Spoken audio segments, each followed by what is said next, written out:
The Lean Startup by Ries, Chapter 6 Test, Subtopic Pay no attention to the 8 people behind the curtain. Meet Max Ventila and Damon Horowitz, technologists with a vision to build a new type of search software designed to answer the kind of questions that befuddle state of the art companies such as Google. Google befuddled? Think about it.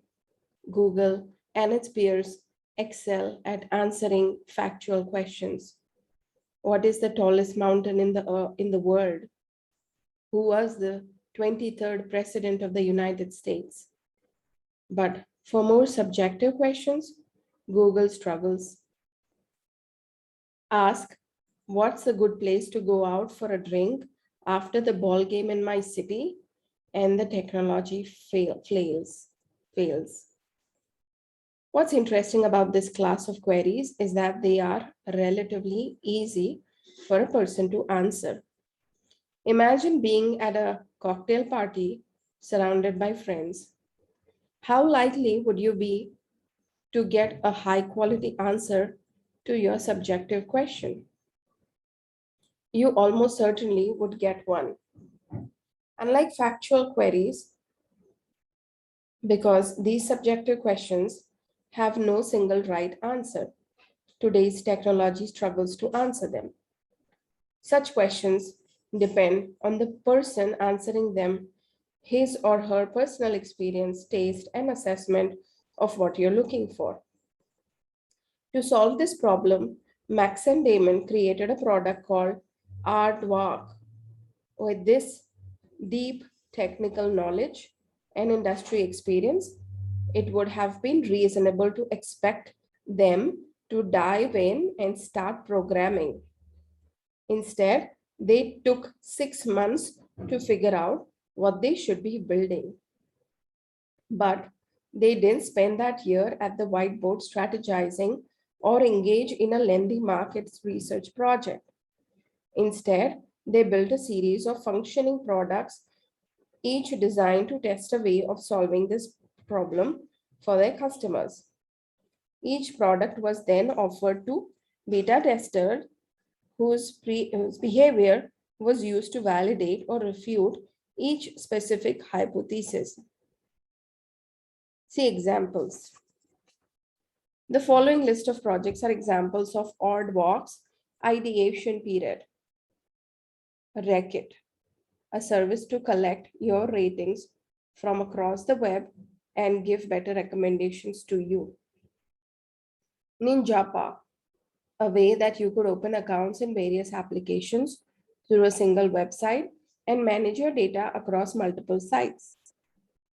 The web, the central number that you could call and talk to a person who could do anything for you that you could do online. Web macros, a way to record sequence of steps on websites so that you could repeat common actions even across sites and share recipes for how you accomplished online tasks. Internet Button Company, a way to package steps taken on a website and smart form fill functionality. People could encode buttons and share buttons on social media bookmarking. Max and Damon had a vision that computers could be used to create a virtual personal assistant to which their customers could ask questions. Because the assistant was designed for subjective questions, the answers required human judgment. Thus, the early Aardvark experiments tried many variations on this theme, building a series of prototypes for ways customers could interact with the virtual assistant and get their questions answered. All the early prototypes failed to engage the customers. As Max describes it, we self-funded the company and released very cheap prototypes to test. What became awkward was the sixth prototype. Each prototype was a 2 to 4 week effort. We used humans to replicate the backend as much as possible. We invited 100 to 200 friends to try the prototype and measured how many of them came back. The results were unambiguously negative until Aardvark. Because of the short timeline, none of the prototypes involved advanced technology. Instead, they were MVPs designed to test a more important question. What would be required to get customers to engage with the product and tell their friends about it? Once we chose Aardvark, Ventila says, we continued to run with human replicating pieces of the backend for 9 months. We hired 8 people to manage queries, classify conversations, etc. We actually raised our seed and Series A rounds before the system was automated. The assumption was that the line between human and artificial intelligence would cross, and we at least prove that we were building stuff that people would respond to. As we refined the product, we would bring in 6 to 12 people weekly to react to mockups, prototypes, or simulations that we were working on. It was a mix of existing users and people who saw the product before. We had our engineers join for many of those sessions, both so that they could make modifications in real time, but also so we could all experience the pain of a user not knowing what to do. The Aardvark product they settled on worked via instant messaging. Customers would send Aardvark question via instant message, and Aardvark would get them an answer that was drawn from the social network. The system would seek out the customer's friends and friends of friends and post the question to them. Once it got a suitable answer, it would revert back to the initial customer. Of course, a product like that requires very important algorithm. Given a question about a certain topic, who is the best person in the customer's social network to answer that question? For example, a question about restaurants in San Francisco shouldn't be routed to someone in Seattle. More challenging still, a question about computer programming probably shouldn't be routed to an art student.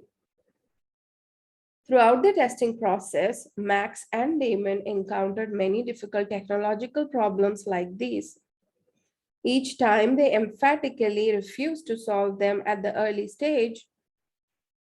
Instead, they used Wizard of Oz testing to fake it. In a Wizard of Oz test, customers believed they were interacting with the actual product, but behind the scenes, human beings are doing the work. Like the concierge MVP, this approach is incredibly inefficient. Imagine a service that allowed customers to ask questions of human researchers for free and expect a real-time response. Such a service would lose money, but it is easy to build a micro scale. At that scale, it allowed Max and Damon to answer all those important questions. If we can solve the tough technical problems behind this actual artificial intelligence product, will people use it?